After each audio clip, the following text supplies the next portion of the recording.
Non-Americans who have been to United States. What is the weirdest thing about America that Americans don't realize is weird? I went to SeaWorld with my mom when I was in my mid-teens.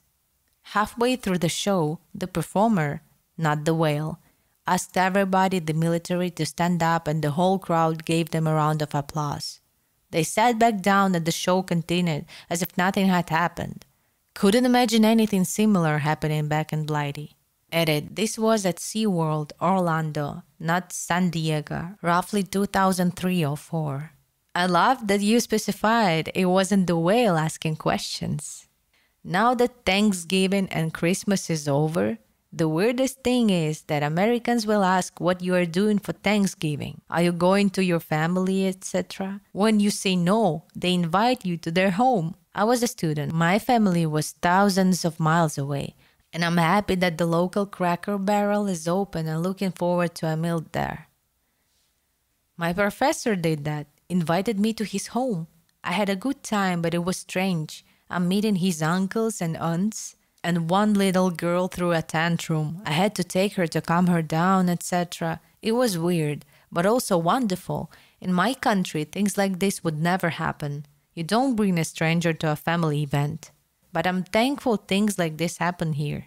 Inviting people over for the holiday is just this cultural thing where we want to share the holiday celebration with people and make sure they have something to celebrate with. It's really just a matter of, oh, you don't get to go celebrate with your family. Well, then you can come join my family so you can still celebrate.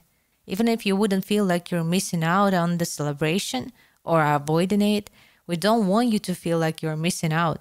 Sharing the holidays is a big part of Thanksgiving and Christmas in the United States and kind of ingrained in US from a young age and in movies and TV. That is so wonderful, but also strange to non-Americans, because in other cultures, you don't bring a stranger to a family event. When I got to the place, I was like a family member. I was asked to help in the kitchen. A little girl cries, and I was told to take her out to the living room and calm her down. The pie was in the refrigerator in the garage, so I was asked to go get it. Felt like part of a family, thousands of miles away from my family. Felt great. Car dealerships have huge flags. I don't get why you'd have a flag the size of 10 RVs. So many roads don't have street lights. Not weird, but portion size are also huge. I struggled with finishing my food sometimes. Would you buy a truck from a guy whose American flag was smaller than a football field? If it's not at least 1 square mile in size, you're basically a communist, and we don't buy community trucks. Goddamn right. When you have ads for drugs and half of the ad is telling you how the drug will kill you while also showing puppies, it's weird. Side effects may include proceeds to list side effects worse than the issue. Or you have allergies, well, take this medicine. Side effects may include runny nose, itchy eyes, and possibly death. Hearing the potentially debilitating side effects while seeing the people in the commercials acting so positive, smiling, and dancing is the funniest shit. I'm not sure if they find it weird or not, but as a Canadian who has been to a few states, gambling at gas stations in Montana, so damn weird. Edit. So I'm talking about a slot poker machine and sometimes a poker table or two in regular gas stations. Not just truck shops, not on native land. Find a street corner with some gas stations in it in Missoula, and odds are at least one of them has a mini casino inside. Free refills. Went to a restaurant with my dad, both German, and all of a sudden the waiter took away my drink and another perfectly good sip on it. And I must have looked pretty shocked. It was only then when my dad explained to me that you guys have free refills. I just studied for 6 months in Germany, and this is what I missed most. It was a challenge to find water for free at many restaurants, and if I ordered a drink, it was the same price as in the United States, and I got very little. The reason we have free refills is that drinks come in large containers of syrup that get mixed with the water and carbonation in a fountain on site. As fast food restaurants, it costs the restaurant more to provide you with a cup than the liquid that they order in bulk. This makes unlimited refills feasible versus the individual glass bottles everyone in Europe is serving. Added, as many people have pointed out, companies would still make more by charging for refills. My explanation explains how they can still make a profit by ordering unlimited refills. Some people have pointed out that the reason we offer refills has to do with sugary drinks increasing appetite leading to more food consumptions. Equals more money. Added to, with regards to the glass bottles, I'm speaking mainly about restaurants you sit down at, not McDonald's and other fast food. I realize everywhere in the world has fountain drinks. However, they're not as common as they are here. Hawaiian here, but I never noticed that we didn't have billboards until I moved out of Hawaii. Turns out they're illegal. So that's weird. It's awesome because I get unobstructed views, but still weird. They are also illegal here in Alaska. When I moved to Florida for a while last year, I realized how much I liked not having them everywhere. Us, Vermont, and Hawaii are the only ones with the ban on billboards.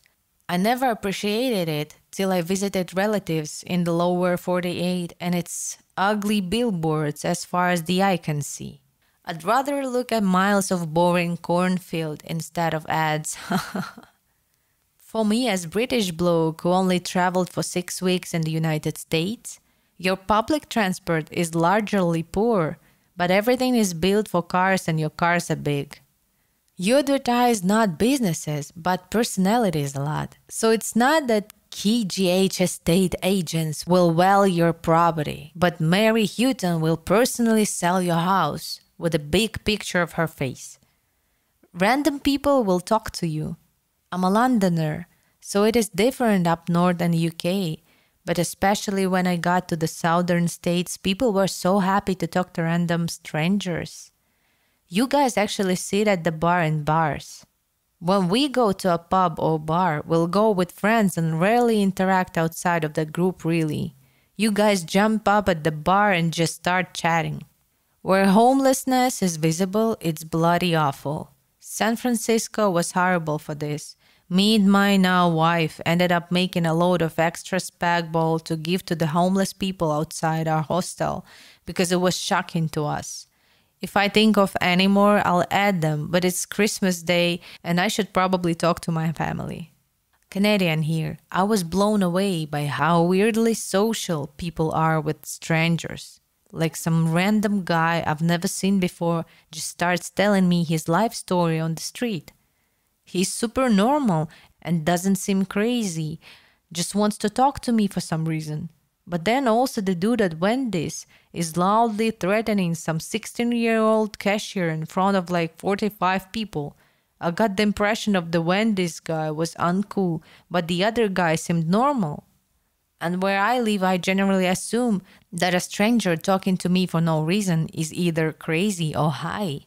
How far apart everything is and how little is within walking distance. Location dependent, but I moved to a suburb in the Midwest as a kid, and everything was so far away. Without access to a car and without reliable public transportation, it was pretty much impossible to get to a friend's house unless they lived on your street or something, or go anywhere fun as a kid without relying on parents for a ride. Maybe things are different now with Uber and whatnot, but back then I felt pretty isolating.